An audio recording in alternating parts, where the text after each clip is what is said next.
So sabi mga ate at kuya, nataranta daw ang kabilang kubol sa pasabog ni VP Sara kanina. Sino ba naman ang di matataranta? Sabi ko nga sa inyo, kung may mga Duterte sa Senate at hindi nila hawak ang Senado, magkakaroon ng bottleneck, magkakaroon ng hindrance. Right? May gatekeeper. So, kung ano man yung mga isasubmit ng mga panukala ni Tamba, dadaan sa Senado bago mapirmahan ni President Marcos Jr. Sino ba yung Tamba na gulo akyes? Basta doon sa lower house. Sensya na ha, force of habit. So, at saka kung kagustuhan man ni President Marcos Jr. na isabak tayo sa giyera, pagkatapos, halimbawa magkaroon ng delay at hindi ngayong taon na, kasi parang nararamdaman ni Miss Marlica, baka ngayong taon na tayo isabak sa giyera. Tintek, hindi ito pinangako mo sa amin. Ha? Kahit na magpa-survey pa kayo, ayaw ng mga Pilipino ng giyera. Hindi namin to gusto.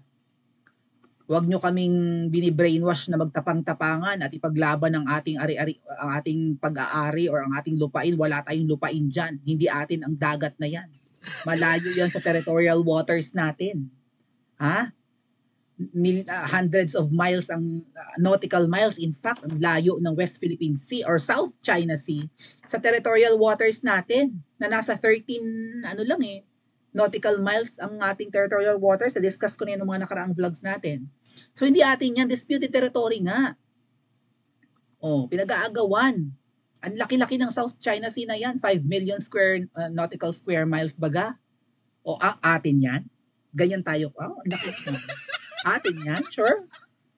May claim ang Vietnam, hindi natin dinidemonyo. May claim ang Indonesia, ang Taiwan. At ng iba pang mga di ba? I think Malaysia nakikiklaim din dyan. Huli na nga tayong nakikiagaw tayo pa ang siga-siga. Ayaw natin ng gulo, hindi pa nga nagmumura ang bigas, gulo.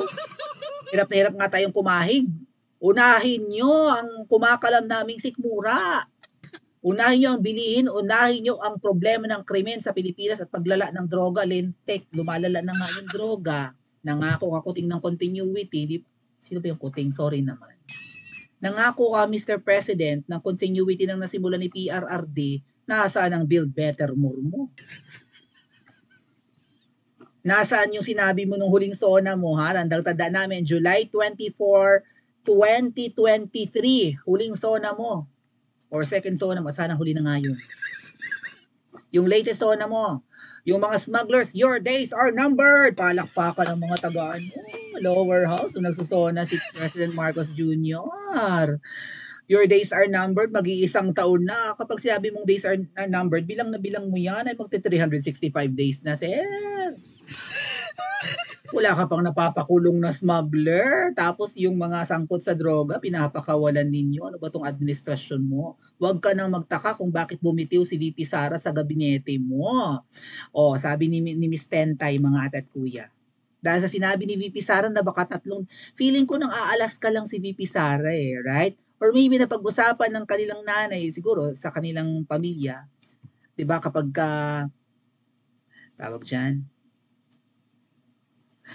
kapag may weekend, hindi naman talaga sila nag-uusap ng politics, no? Pero kung masisingit man, nagbibiruan. Sige, patakbuhin na ang tatay mo. Patakbuhin mo na rin kapatid mo.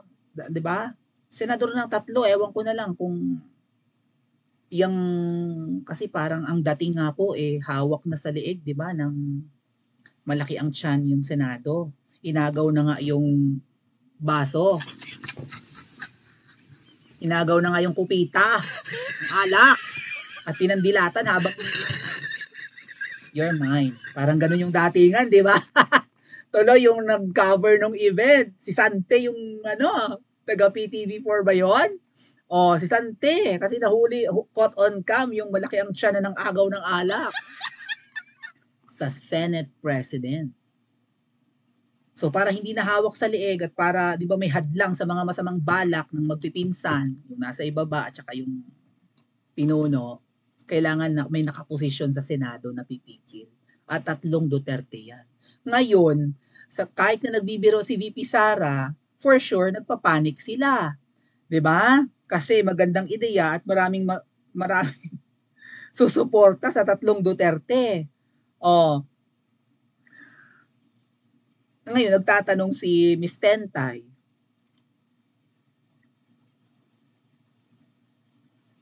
kasi para sa atin good idea ito, why not? Deadma sa political dynasty. Ay kung dynasty, pakulong nyo. Kasalanan ng dynasty, pakulong nyo. Oh. Kasi kung labag sa batas yan, hindi pakulong nyo kung sino yung dynasty. Damay na lahat. Oh. Up to what degree of consanguinity ang bawal? Oh, sige nga. Like, yung anak ni President Marcos Jr. Nasa Kongreso nasa lower house. Si Congressman Sandro Marcos, anak niya. Ang Presidente Marcos. Ang Senadora Marcos. Anong tawag niyo dyan? Tapos ngayon, yaw-yaw ng yaw-yaw yung mga ensaymada, pati mga pinklawan. Dynasty, ginagawang hanap buhay. Kayo rin naman. Manalamin kayo. Sa lugar ninyo, ano mga apelyedo na namamayagpag, dekada na ang binilang, di ba yun at pa rin? Pagkatapos nung lalaki, yung asawang babae patatakbuhin. And then yung anak. And then yung apo.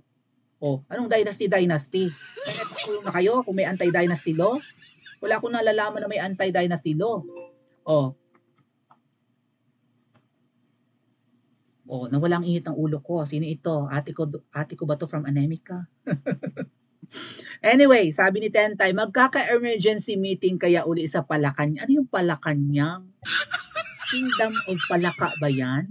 Iba ba yung Malakamkam Palace? Ito namang si Miss Tentay. Oo, shout out. Magkaka-emergency meeting kaya ulit sa Palakanyang mamayang gabi or ngayon? Ang daing napasinghot sa gulat. Ay, swinghot? Nag-snort. Ganon? Sa pagkagulantang ba sinipon tapos napasinghot, nagulantang. Tingin ko naman matit ko yun, nagbibiro lang si VP Sara. VP Sara, huwag mo kami paasahin, huwag kang ganyan VP Sara. Tuloy yun yan, good idea yan. Isasabak na tayo sa gyera right? Kailangang may pumigil. Sa kung sino man ang nagmamandong, sabi ko na ate ko yun Teka. Ay, ano ba yan?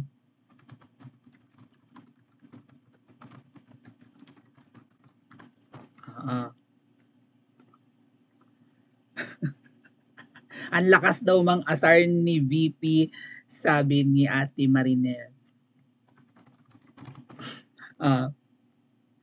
Thank you, Ate Mean. Okay. So, good idea, right? Why not? Pero kami sa dynasty, we would rather have political dynasty na gusto namin ang lahat ng nandoon rather than a dynasty na puro nakaw. Simple lang yun, sige.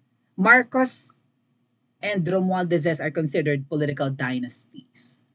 Or dynasty, kasi magkamag-anak naman yun Romualdez is from Madam Imelda's side, right? Marcos is from Senior. Pili kayo ng dynasty. Dapat nagpa-survey tayo niyan. Pili kayo ng dynasty. Marcos dynasty or Duterte dynasty? Sige nga. Which one? Anong gusto yung dynasty? Cayetano dynasty. Ano pa? Rojas dynasty. Meron tayong presidenteng Rojas noon. Yung lolo ni... Ano pa? Arroyo dynasty. Gusto nyo? Or Macapagal dynasty. Revilla dynasty. Gusto nyo? Ano pang dynasty ang gusto nyo? Aquino. Gusto nyo yon?